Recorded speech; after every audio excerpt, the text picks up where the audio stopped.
Bismillah.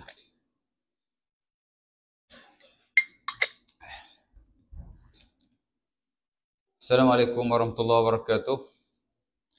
Innal hamdalillah nahmaduhu wa nasta'inuhu wa nastaghfiruhu wa na'udzu billahi min shururi anfusina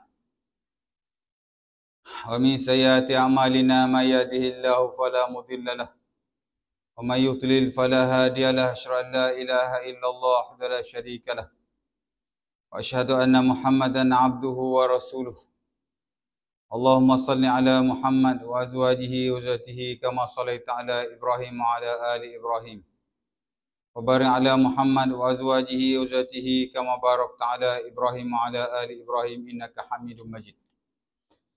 Rabbi shrah li sadri wa yassir li amri wa hlul 'uqdatam min lisani yafqahu qawli, amma ba'd.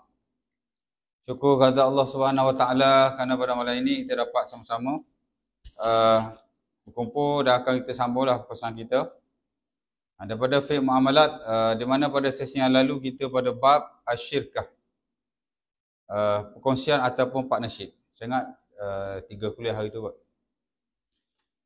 Dan pada malam ni kita nak masuk bab yang baru, itulah babul wakalah. Bab wakalah. Di mana dalam fiqh muamalat tuan-tuan, bab wakalah memang ada. Sama ada dalam buku fiqh klasik ataupun buku fiqh moden, kontemporer. Dalam mana-mana mazhab, ya, kebiasaannya duduk di bawah kitabul buyu', the book of sales. Dalam kitab jual beli tu banyak-banyak bab yang ada, mesti ada satu babul wakalah, ya, yang disebut sebagai the chapter of agency. Wakalah tu dalam bahasa Inggeris agency lah. Baik, dan saya notakan dalam nota saya ada 5 poin lah, sebagaimana dalam nota-nota ringkas bab wakalah, ya. Pertama ialah definisi dan hukum. Kita panggil the definition and the permissibility, ya. Apakah yang dimaksudkan dengan wakalah? Mungkin kita jangan dengar, tapi ada perkataan yang mirip kepada wakalah yang kita sering dengar lah. Itulah wakil, betul tak? Wakil memang kita sering dengar.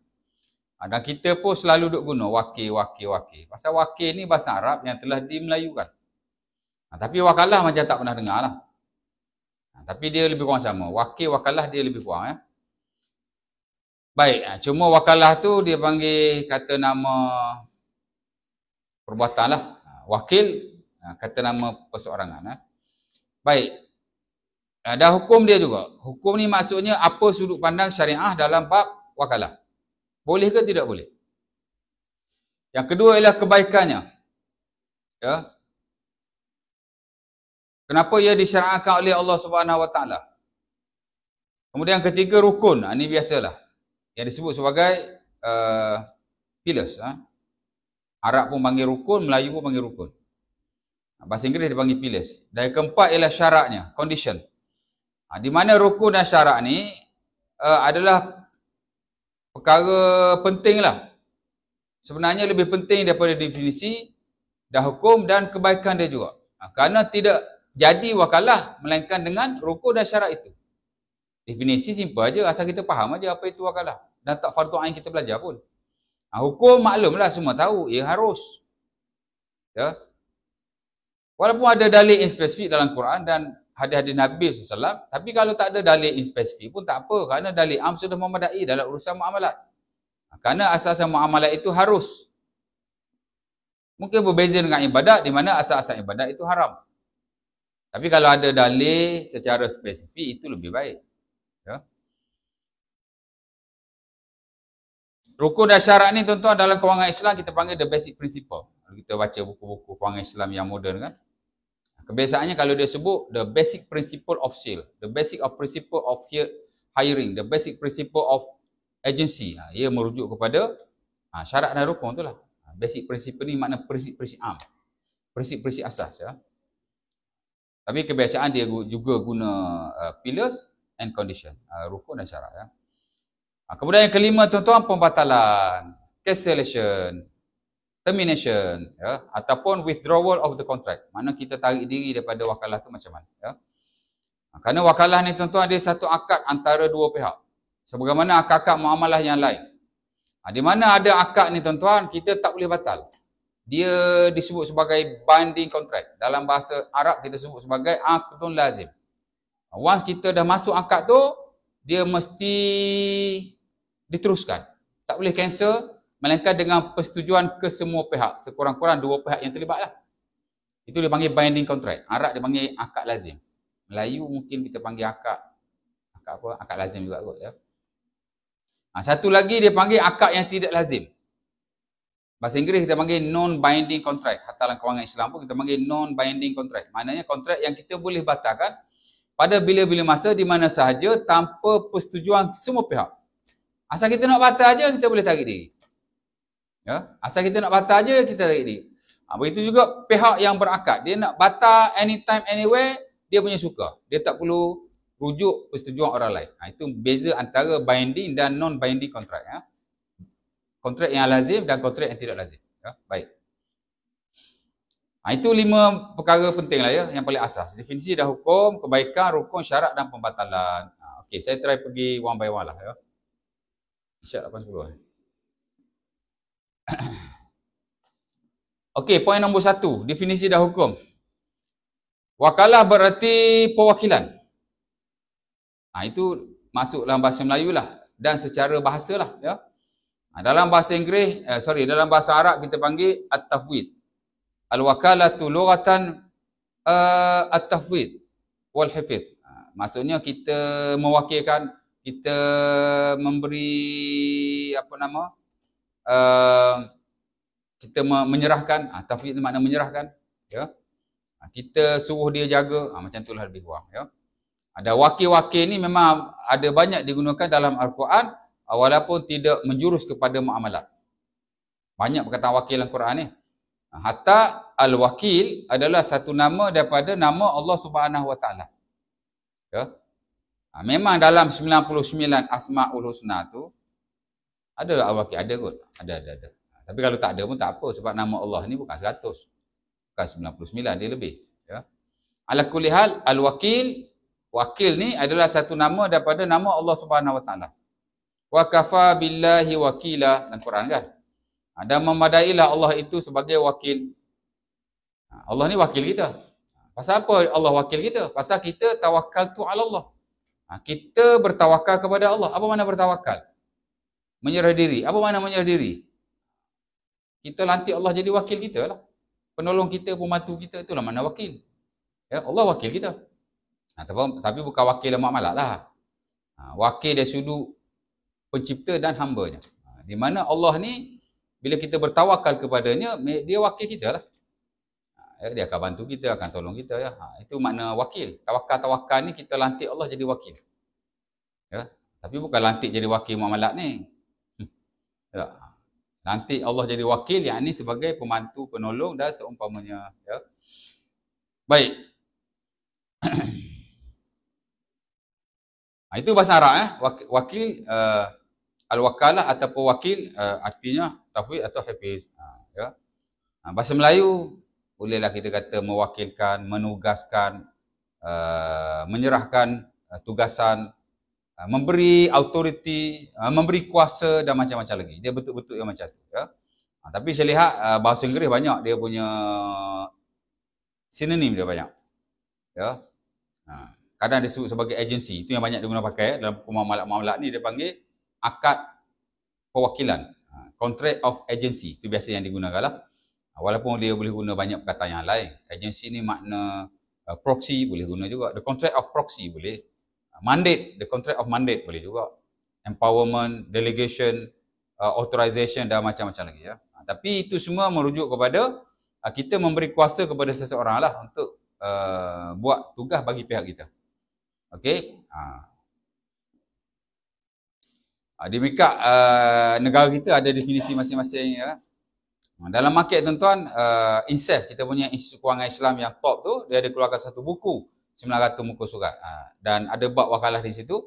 Dan dia pun mendefinisi wakalah dengan katanya wakalah-wakalah ialah satu kontrak yang mana kita memberi authority kepada seseorang to perform task on behalf of ourselves. Mana untuk dia buat kerja bagi pihak diri kita. Itu mana wakil ya. Dah ada definisi yang lebih standard macam dikeluarkan oleh Badan Dunia, nama OAFI. Orang belajar muamalat dan kewangan Islam biasa dia akan bacalah standard-standard syariah yang dikeluarkan oleh badan dunia itu. Nama dia AUFI lah. Accounting and Auditing Organisation for Islamic Financial Institution. Dia punya standard 1,300 muka surat lebih kurang begitulah ya. Dia pun definisi yang agak teknikal lah. Dia lebih kurang begitulah. Dia bagi tahu wakalah ni ialah kita serah tugas pada seseorang untuk buat kerja bagi pihak kita. Cuma yang bagus tu AUFI dalam definisi dia masukkan juga in what to be subject matter of the delegation. Wakil-wakil ni kita wakilkan seseorang, kita tugaskan seseorang, kita bagi autoriti pada seseorang untuk buat kerja bagi pihak kita dalam benda-benda yang boleh dibuat wakalah lah. Kerana tak semua benda boleh buat wakalah, ada benda tidak boleh. Ya? Fortunately dalam muamalat banyak benda kita boleh wakalah, tapi dalam urusan-urusan yang lain lah. Pasal wakalah ni tuan-tuan, dia bukan hanya muamalat ya. Ibadat pun ada wakalah. Ya, macam haji ya. Tuan-tuan kalau kewangan cukup, yalah soal kuota ke apa gitu ini kita tepikan lah. Ini prinsip am dalam fiqh. Antara syarat pergi haji ialah mampu. Ada 3 mampu lah. Pertama mampu kewangan, yang kedua mampu kesihatan, yang ketiga mampu keselamatan. Mana tengah jalan tak ada perompak, tak ada orang jahat, kita boleh sampai dengan baik, dengan selamat lah. Okey, kita duit ada, jalan pun selamat, tapi mana boleh pergilah. Tapi tak sihat. Masih wajib tentu ada sisi majoriti. Dengan cara kita lantik orang lain. We appoint someone untuk buat haji bagi kerja kita. Itu disebut sebagai haji badal. Bukan haji bedal. Sekarang ni banyak juga scam-scam haji tuan-tuan. Haji bedal dia panggil. Dia buat bisnes pula. Boleh aja ambil untung atas kerja haji. Pasal bila kita lantik seseorang untuk buat kerja haji, dia berhak untuk mendapat upah. Anda ijarah, nanti ada bab ijarah ni. Ibadat kita boleh ijarah tuan, tak ada masalah. Ijarah mana-mana bagi upah lah. Ya tak? Tapi buat dengan cara yang betul lah. Ya. Kriteria atau parameter yang ada dalam muamalat dari sudut kontrak, dari sudut kejelasan apa semua kena clear lah. Dan buat betul-betul lah haji tu. Ya tak? Kalau scam memang tak boleh lah. Kadang-kadang tak scam juga. Tapi buat cincai. Dia buat cincai haji orang punya. Ada je. Ya. Ada. Alah, tuan-tuan saya sendiri dah dalam internet tu. Banyak isu-isu pasal haji badal ni. Alih-alih orang cakap apa? Ini bukan haji badal. Ini haji badal. Betul lah tu. Jadi, kita upah lah orang untuk buat haji bagi pihak kita. Itu dia panggil wakil lah. Wakalah dalam haji. Al-wakalatu fil hajj. Ya.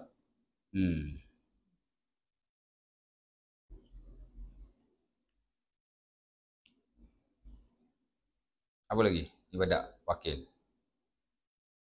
Zakat pun wakil juga. Ya. Kita nak bayar zakat, kita boleh wakil ke orang lain untuk bayar zakat bagi pihak kita. Bagi duit ke dia, suruh dia bayar. Boleh. Ya. Ataupun boleh saja dia bayar dulu dengan duit dia, after that kita gantikan dengan duit kita. Boleh je. Dan of course lah ulil amri yang kutip zakat. Dia tak kutip zakat sendiri. Dia lantik amin. Yang mana amin tu memang kerja buat dia jadi wakil lah kepada ulil amri. Ya. Sebab tu amin dia boleh ambil hanya bahagian dia yang telah ditukar oleh ulil amri tu. Berapa persen dia punya upah? Dia bukan upah ya. Dia panggil memang dia asnaf zakat lah. Amin tu. Innamas sadaqatu lil fuqara wal masakin wal amilina 'alaiha, surah At-Taubah ayat 60 pasal zakat tu kan. Allah Taala sebut asnaf zakat ada 8, salah satu ialah al fuqara wal masakin wal amilina 'alaiha, orang fakir miskin dan orang yang bekerja bagi zakat ni lah. Wakil lah tu. Ya, sebab tu ayat asnaf zakat ni digunakan juga dalam bab perwakilan. Kerana amin ni menjadi wakil ulil amri. Sebab tu dia tak boleh pandai-pandai. Ya, ambil daripada duit tu guna dululah. Pasal dia kutip-kutip, dia bukan suruh hari-hari. Betul tak? Suruh hari-hari ambil. Siapa ambil sini? Berjali seminggu sekali dia serah. Ya. Tapi rasa boleh suruh hari-hari, tak tahulah.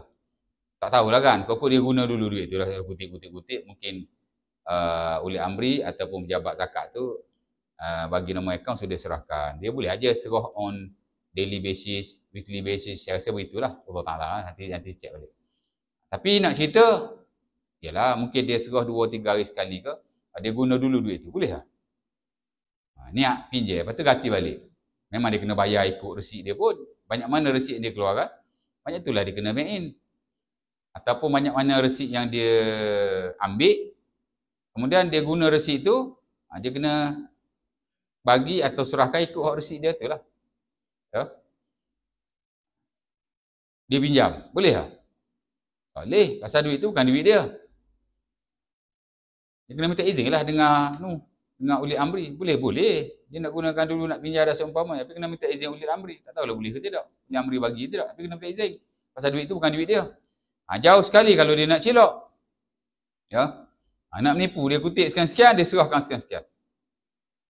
Ya. Zaman Nabi ada tuan, dia jadi amil zakat. Kemudian dia jadi wakil Rasulullah kutip zakat. Bila dia balik, dia serahkan zakat yang dia kutip. Kemudian ada juga dia ambil.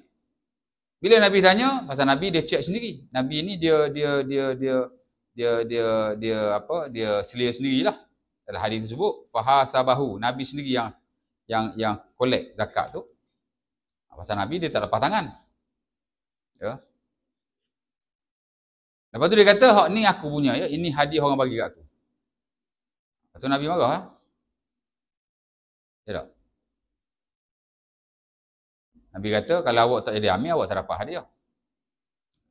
Sebab tu, majlis ulama kata, kita ambil hadiah di atas pekerjaan kita, tidak boleh. Ia based on that hadis lah. Ya. Baik, jadi tak boleh guna. Pasal apa tak boleh guna tuan? Sebab wakil. Duit tu kan duit kita. Ya. Sementara kalau kita nak tipu. Ya. Bahkan kalau kita ada lebih lah contohnya. Pasal Allah Ta'ala lah, saya pun tak semak. Setahu saya kita banking ikut resit yang kita keluarkan, lebih tu resit yang tak guna kita serah balik. Daripada situ tally lah. Berapa resit awak ambil. Awak ambil 10 resit contohnya. Awak guna 8 resit. Jadi awak kena banking ikut 8 resit awak guna. 2 resit lagi awak tak guna, awak kena serah balik. Jadi tally dari situ. Ada orang bagi lebih kan? Bagi lebih. Yalah dia bayar zakat RM9. Lebih RM1 dia kata, saya tak ambil lah. Jadi dia akan ada surplus lah. Ada lebih daripada hak dia banking tu. Betul tak? Sebab resit dia guna berapa? Dia guna 10 resit. Bersamaan dengan contoh 1,000. Dia banking 1,000 tu je lah. Tapi hak orang bagi lebih-lebih tu, boleh ambil tak? Boleh ambil dengan izin ulil amri. Dia masa dia pergi kursus tu, dia kena tanya. Saya kalau orang tak ambil baki zakat, saya nak buat macam mana? Adakah saya perlu serah kepada majlis zakat ataupun saya boleh ambil? Dia kena tanya tu. Saya tak tahulah macam mana situasi ni. Ya? Dan sepatutnya juga, dia nak kutip derma-derma peribadi. Mungkin dia ni AJK surau, SU surau, imam surau. Dia nak collect derma. Ya, masa dia ambil zakat tu, sepatutnya dia juga kena minta izin daripada Ulil Amri. Saya ni nak collect derma. Sepatutnya begitu.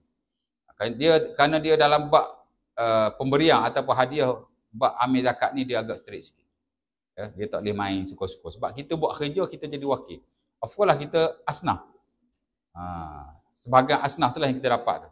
Jadi kita wakil Ulil Amri kan. Kita bukan boleh buat suka-suka masa kita kutip zakat tu. Ya. Baik, cerita dia wakil dalam zakat boleh. Apa lagi yang ibadat?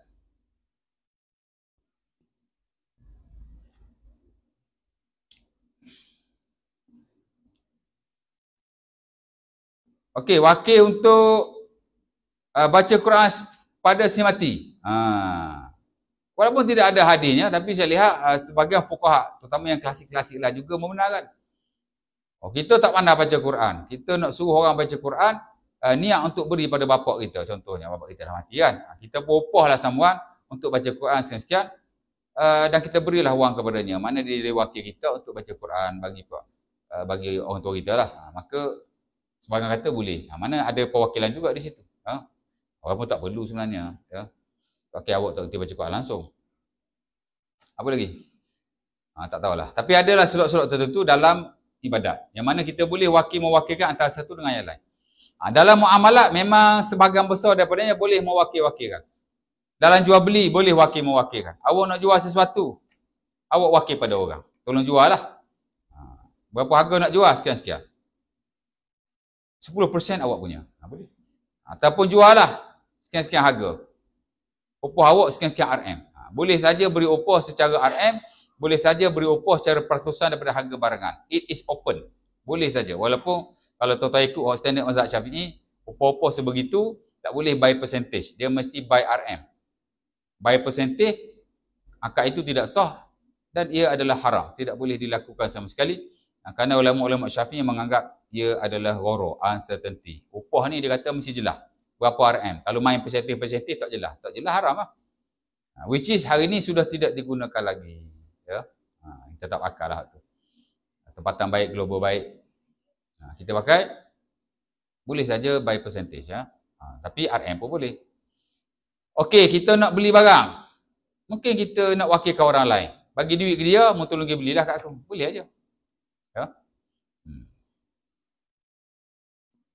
Bahkan kita minta tolong sesama kita. Awak tolong beli saya. Awak tolong buat tu untuk saya. Awak tolong buat tu untuk saya. Itu pun konteks wakil-mewakil juga. Cuma beza upah dengan tak upah lah. Awak nak pergi bayar api kan, kat pejabat apa. Tolong bayar api saya juga. Kita pun bagi duit dia, dia pergi bayar api. Itu dia wakil juga tu. Cuma dia buat kerja percuma lah. Dan dia boleh minta upah juga. Bagilah aku 5 jar duit air. Boleh aja. Ya? Itu wakil-mewakil. Ya? Jadi, jual boleh, beli pun boleh. Kita nak beli barang, kita wakilkan orang. Boleh saja. Ya? Sewa-menyewa, boleh wakil-mewakilkan. Gadai-menggadai, boleh wakil-mewakilkan. Pinjam-meminjam, boleh wakil-mewakilkan. Dan banyak lagi. Kira-kira tuan-tuan, wakalah atau agensi atau akad seumpama ini memang diguna pakai cara meluah dalam muamalah. Termasuk dalam konteks amalan kebiasaan kita dan di peringkat kewangan. Atasan pun guna. Cuma guna, tuan-tuan buat di perbankan tu banyaklah wakalah. Tuan-tuan buat pembiayaan, biasanya ada kontrak wakalah. Kalau tuan-tuan baca lah. Kadang-kadang kita ni tak baca. Tenyih aja, tenyih. Terlarak nak baca tuan. Puluh-puluh muka surat. Sekarang pula ada dua bahasa. Ada bahasa Melayu, ada bahasa Inggeris. Lepas tu 3 kopi. Oh, banyak nak sign tuan. Tak larat nak baca. Saya biasa baca first page je. Tengok amount berapa bulan nak kena bayar, tengok satu je. Hak lain tu kak. Lagi satu hak belakang-belakang tu dia more on legality. Undang-undang. Kita baca pun bukan faham mana pun. Walaupun dalam bahasa Melayu. Sign je lah. Ya.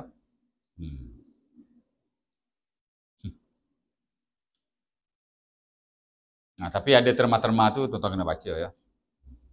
Kena tahu jugalah ya. Ada orang nak tarik kereta, gaduh-gaduh tak bagi. Habis itu dulu awak sign, awak tak baca ke? Ada pula dia rosakkan kereta tu. Itu kereta awak apa awak rosak? Elok-elok kereta tu, awak boleh ambil balik.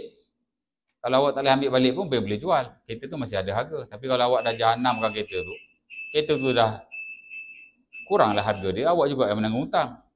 Lagi buruk, kereta tu tak boleh jual. Teluh terus. Awak patut-patut ingatlah sikit beban awak tu, jadi awak banyaklah berhutang dengan bank.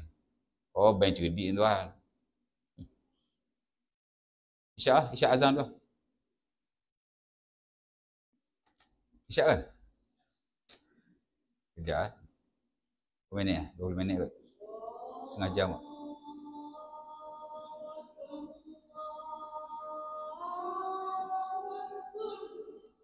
Allahu Akbar.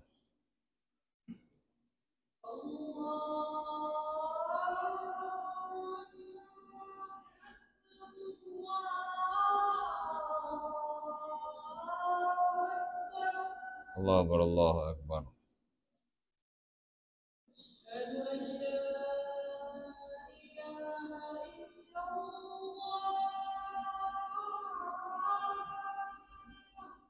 La ilaha illallah.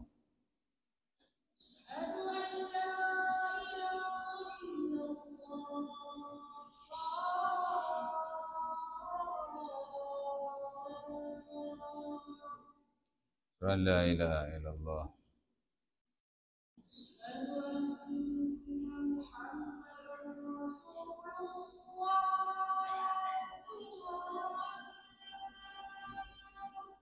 La ilaha illallah.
La haula wala quwwata illa billah.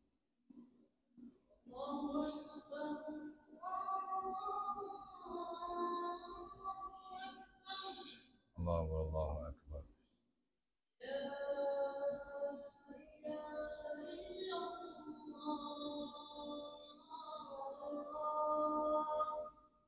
La ilaha illallah. Allahumma rabb hadhihi ash-shahadati qa'imatan Muhammadin rasulullah al-fadil al-akhirah. Okey, baik, saya nak habis sikit lagi, kita buka soalan. Jadi dalam muamalat dia digunakan pakai cara meluah. Wakil mewakilkan antara satu dengan yang lain. Ya. Dalam wakaf ada wakalah.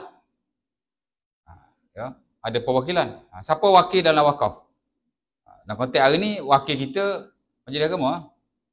Ya, dia pemegang amanah bagi wakaf. Contoh nak wakaf tanah, nak wakaf rumah, pergi daftar kat sana. Isi borang. Ya. Nampak? Dan memang ada enactment tertentu berkaitan dengan harta wakaf. Dia ada undang-undang tuan. Tapi betul-betul wakaf kat surau ni beli gayung tak kat kolah ke, beli tu beli ni, kipas ke apa, ini pekat surau kita lah. Tak perlu daftar lah, tak perlu isi lah borang. Tapi wakaf besar-besar ni, wakaf rumah, wakaf tanah dan seumpamanya. Ya. Ada wakaf dia tak perlu documentation. Tuan bagi aja kat majlis surau begitu ini sama-sama kita sini kan. Tapi ada wakaf dia mesti diserahkan kepada pihak yang menjadi wakil kepada wakaf. Ya. Dia panggil An-Nazir, itulah majlis agama lah ya. Dan ni ada wakaf-wakaf moden yang tuan-tuan boleh straight away donate saja, seperti wakaf tunai. Ya. Wakaf tunai dia satu wakaf yang baru. Ya. Cuma dia adalah mekanisme dia. Okey, itu wakaf. Maksudnya bukan hanya dalam bab komersial lah atau melibatkan keuntungan seperti jual beli saya menyewa tadi. Tapi ia juga ada yang melibatkan charity ataupun kebajikan macam wakaf tadi, ada perwakilan. Wasiat. Ya. Wasiat dah sah-sah kita kena wakilkan. Sebab wasiat ni ialah pesanan kita apa yang perlu dibuat ke atas harta kita lepas kita mati. Untuk diserahkan kepada fulan bin si fulan. Ataupun pihak-pihak tertentu. Habis tu bila kita mati siapa yang nak uruskan? Wasiat memang kena ada wakil tuan. Betul tak? Pasal kita mati, siapa yang nak uruskan? Dan hari ni tuan-tuan memang ada syarikat-syarikat yang buat kerja menguruskan harta-harta wasiat. Orang-orang yang ingin menguruskan harta wasiat berkenaan.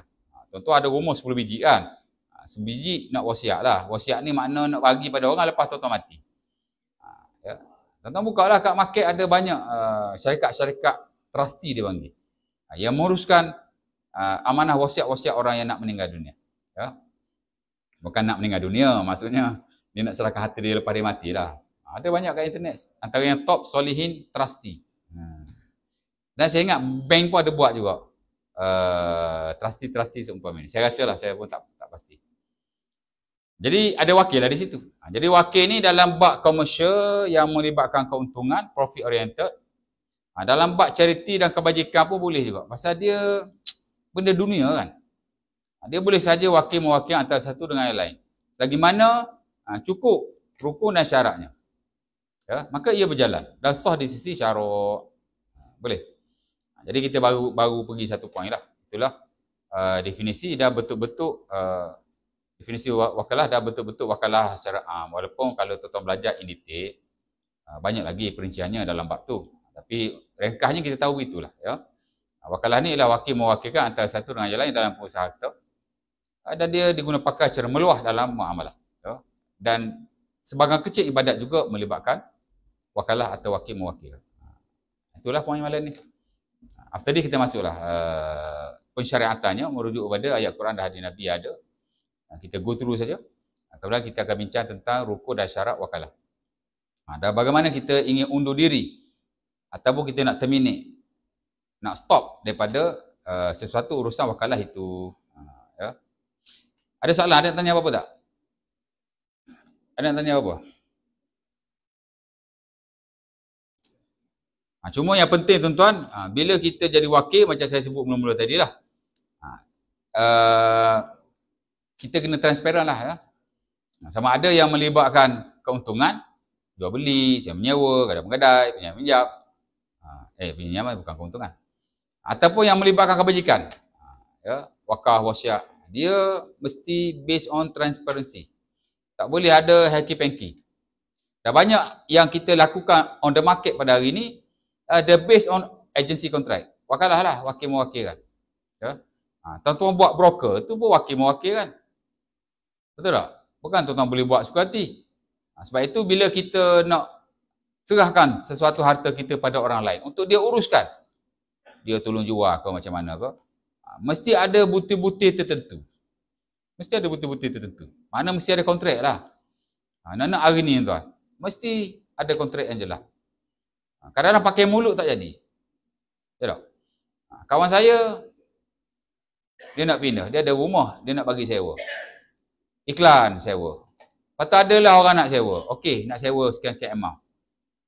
Deal. Masuk bulan berapa? Bulan 8. Bayar deposit.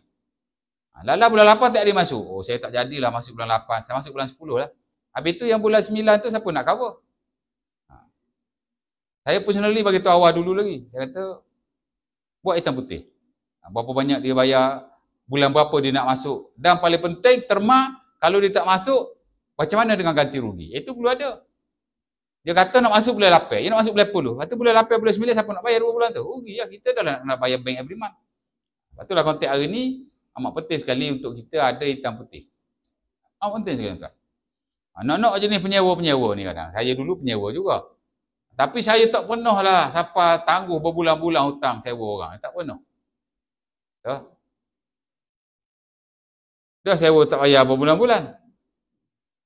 Ya tak? Lepas tu salah owner juga pasal tak ada hitam putih kontrak. Nak halau pun tak boleh. Ya tak? Nak minta pun tak boleh. Nak naik sewa lagi tak boleh. Buatlah hitam putih. Ya tak? Yang mana ada bukti-bukti yang jelas. Tuan-tuan ni banyak rumah-rumah nak bagi sewa. Bagi ada hitam putih. Bulanan berapa. Dan hak kan. Itu kata. Tuan-tuan, kalau tuan-tuan ikut standard majoriti para ulama. Termasuk standard mazhab tuan-tuan sendiri, mazhab Syafi'i. Saya tak apa, saya bukan mazhab Syafi'i. Syafi'i juga. Tapi saya Syafi'i lain. Syafi'i orang belajar lain. Ikut standard mazhab Syafi'i tuan-tuan. Sewaan mesti ada tempoh. Sewaan tanpa tempoh tidak sah. Tuan-tuan buka buku mazhab Syafi'i mana-mana. Dalam bab ijarah, sewaan. Tuan-tuan bagi sewa ke orang, tuan-tuan tak bagi tahu atau tak buat persetujuan dengan dia. Berapa lama dia nak sewa. Sewaan itu tidak sah. Implikasi kepada sewaan tidak sah ialah tuan-tuan dapat duit tu dikira duit yang tidak sah dan haram. Weh, mazhab Syafi'i ni muamalat berat tuan. Keras. Strict. Sebab tu kalau tuan-tuan baca fatwa muamalat, resolusi muamalat, standard syariah yang ada muamalat di peringkat bukan hanya global. Global tu okey lah kan. Ini yang ni. Yang tempatan ni. Tuan-tuan boleh kira berapa ketua mazhab Syafi'i disebut di situ. Banyak kita ambil mazhab yang lain.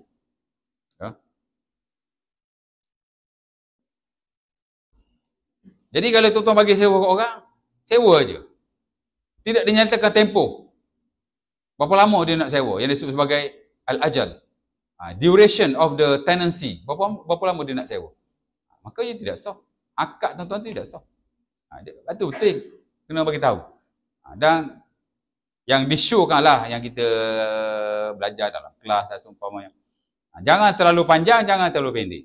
Yang saya lihat kawan-kawan saya yang buat kontrak rumah sewa dia buat 2 tahun. Saya kata that is ideal. Itulah kira tempoh yang ideal lah, mana yang sesuai. 2 tahun. Every 2 years renew. Nampak? Yang mana dalam tu offer lah dinyatakan berapa RM sewaannya. Lepas tu dia nak bayar tu sampai berapa hari bulan. Yalah. Kalau dia bayar hujung bulan saja tak kesian tuan punya sewa. Yalah, bagi tahulah kena bayar setiap bulan sebelum 10 bulan. Bagi jelas gitu. Jadi penyewa ni pun bila ada penegasan-penegasan tertentu dia pun tegahlah sikit kan. Ini dah tuan bagi sewa pun tak bagi tahu nak bayar berapa bulan. Dia tunggu 25 hari bulan dapat gaji pun dia nak bayar. Kadang-kadang tak bayar. 30 baru bayar. Kadang-kadang tak bayar. Masuk bulan baru baru nak bayar. Penyewa duduk nunggu bila duit aku nak masuk. Lepas tu ngadu kita. Jadi kena ada kena jelas lah dalam bab ni. Ya.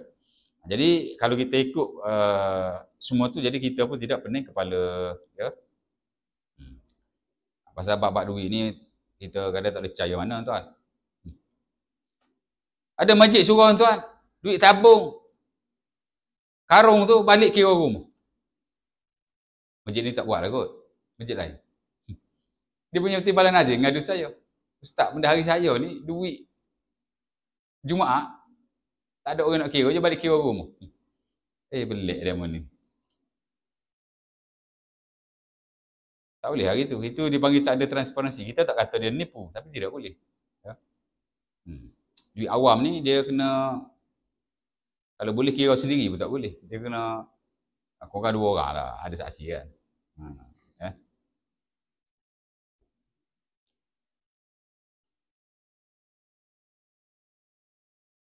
Ada tanya, ada soalan? Tak ada?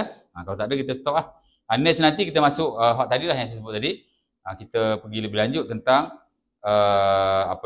pensyariatan wakalah, rukun syarat dia, dan bagaimana kita nak terminate atau stop atau withdraw daripada wakalah itu sendiri, ya. Mudah-mudahan, ya. Sebab wakalah ni kita bukan hanya yang perbankan apa itu ini tu. Kita sesama kita pun kalau kita nak minta tolong orang, dia ada tata cara yang tertentu, ya. Dan kadang-kadang tuan-tuan tak tahu yang tuan-tuan telah melakukan wakalah. Ya. Sebab memang tak ada syarat kita panggil wakalah pun. Once kita buat benda tu, dia jadi wakalah, maka ia wakalah lah. Sebab muamalat ni yang dikira ialah tindak tanduk kita. Bukan apa yang kita sebut, apa yang kita cakap. Kita tak cakap pun. Apa yang kita buat? Dia jadi je tu. Saya bagi barang kat Haji, Haji bagi saya duit. Tak sebut jual beli pun. Tapi dia sudah dikira jual beli. Sebenarnya. Dia tak kira hak kita sebut, kita tak kira. Yalah kalau mazhab Syafi'i, wajib sebut. Tapi majoriti ulama' dia kata tak wajib sebut hari ni. Kalau dulu majoriti kata wajib sebut. Hari ni dia kata tak wajib sebut. Yang penting tindak tanduk kita tu bagaimana. Ya? Ada orang ajar, awak buat urusan dengan bank. Kalau awak nak elakkan riba, awak niat adalah hati. Saya buat tukar menukar. Saya tidak buat pinjam meminjam. InsyaAllah dia kata dapat mengelakkan riba. Seorang tok guru daripada Pantai Timur. Orang hantam dia sampai Mahat atau pondok tu dia tukar dia punya profil. Bukan tukar profil, dia buka profil baru. Siapa macam tu sekali? Macam mana awak ajar tukar pakai niat ni? Awak ingat ibadat ke? Muamalat bukan ibadat. Kalau ibadat memang sikit-sikit niat. Muamalat dia tak mikir niat. Ya? Dan tak menjadi syarat dalam mana-mana muamalat pun. Dalam apa-apa bab pun. Niat tak mempengaruhi apa-apa. Yang penting tindak tanduk awak. Awak buat pinjam meminjam, ia tetap pinjam meminjam. Ni awak niat gapo pun. Ya tak? Zaman dulu mungkin boleh bercakap merepek begitu. Zaman lalu ni tak boleh. Cakap merepek je orang tegur, saya terbuka. Ya tak? Pasal kita mengajar live. Bukan tuan-tuan saja tengok, di luar pun tengok. Ya? Ni pun saya live ni pun orang tengok juga, walaupun tidaklah ribu-ribu, pasal kita tidak top. Rata-rata juga ni, 300-400 orang tengok. Kalau saya salah, silakan. Bagi tahu saya salah di mana. Saya okey je. Dan orang pun begitu. Kita kena sentiasa betul. Sebab ibadat ke, muamalat ke, semua hukum syarak. Dan semua mesti ada basis.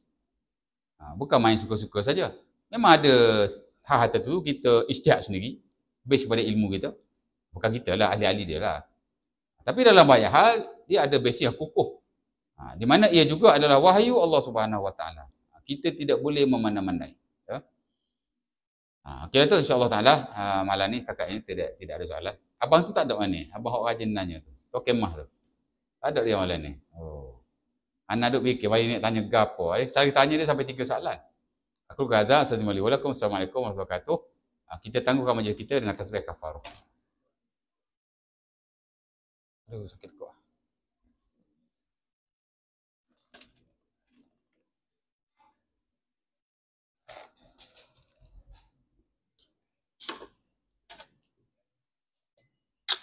Bismillah.